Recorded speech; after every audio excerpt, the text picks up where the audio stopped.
निजी उपभोग व्यय व्यक्तियों व परिवारों द्वारा होने वाले उपभोग व्यय को निजी उपभोग व्यय कहा जाता है। अस्थायी उपभोक्ता वस्तुएं, टिकाऊ उपभोक्ता वस्तुएं, उपभोक्ता सेवाएं, विनियोग या निवेश व्यय। निवेश एक प्रकार का उत्पादन के लिए किए जाने वाला व्यय होता है। उत्पादन प्रक्रिया में अन्य साधनों के साथ साथ पूंजी की गिरावट, टूट फूट व बाजार मूल्य में कमी होती है। गिरावट के लिए एक प्रकार का प्रावधान किया जाता है। ये प्रावधान पूंजी के उपभोग का प्रावधान कहलाता है। सरकारी व्यय एक देश की सरकार के व्यय को उत्पादन में योगदान के रूप में माना जाता है। सरकारी व्यय एक देश की सरकार के व्यय को उत्पादन में योगदान के रूप में माना जाता है।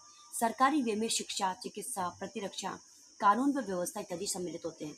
राष्ट्रीय आय की गणना करने के लिए सरकार द्वारा कर्मचारी को क्षतिपूर्ति भुगतान सरकारी उपभोग व्यय व स्थायी पूंजी का उपभोग व्यय को सम्मिलित करते हैं। शुद्ध निर्यात व्यय एक निश्चित अवधि में होने वाले आयात व निर्यात के अंतर के आधार पर शुद्ध निर्यात व्यय सम्मिलित करते हुए सकल राष्ट्रीय व्यय की गणना निम्नलिखित प्रकार से की जाती है। सकल राष्ट्रीय व्यय इज इक्वल टू परिवारों का उपभोग व्यय प्लस निजी निवेश व्यय प्लस सरकारी व्यय प्लस शुद्ध विदेशी व्यय। GDP at market price is equal to C plus I plus G plus X minus M. C क्या है? उपभोग व्यय, कंजप्शन। आई क्या है? निजी निवेश व्यय, इन्वेस्टमेंट। जी है सरकारी व्यय और एक्स माइनस एम आयात माइनस निर्यात से एक्सपोर्ट माइनस इम्पोर्ट। राष्ट्रीय आय की अवधारणा। राष्ट्रीय आय की अवधारणा सकल घरेलू उत्पाद, ग्रॉस डोमेस्टिक प्रोडक्ट, किसी देश की घरेलू सीमा में एक वित्त वर्ष में उत्पादित वस्तु तथा सेवाओं का अंतिम मूल्य सकल घरेलू उत्पाद कहलाता है।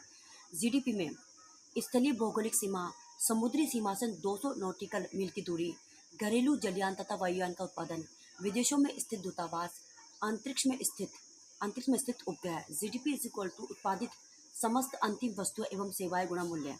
सकल राष्ट्रीय उत्पाद का तात्पर्य वित्त वर्ष की अवधि में एक देश के सामान्य निवासी द्वारा देश की घरेलू सीमा के अंदर या बाहर उत्पादित अंतिम वस्तु एवं सेवाओं का सकल मूल्य से है।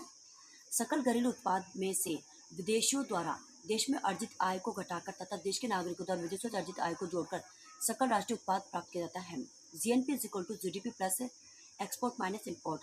तो GNP is equal to GDP plus NFIA, national financial NFIA. X क्या है? देश के नागरिकों द्वारा विदेशों से प्राप्त आय। एम क्या है? एक्सपोर्ट में इम्पोर्ट, विदेशियों द्वारा देश में अर्जित आय। GNP is equal to GDP plus NFIA, विदेशों से प्राप्त शुद्ध आय। यदि एनएफआईए नेगेटिव होता है तो जीएनपी जीडीपी की तुलना में कम होगी। जब बंद अर्थव्यवस्था के अंतर्गत एक्सपोर्ट माइनस इम्पोर्ट 0 है तो वहाँ GNP is equal to GDP बराबर होगा। शुद्ध घरेलू उत्पाद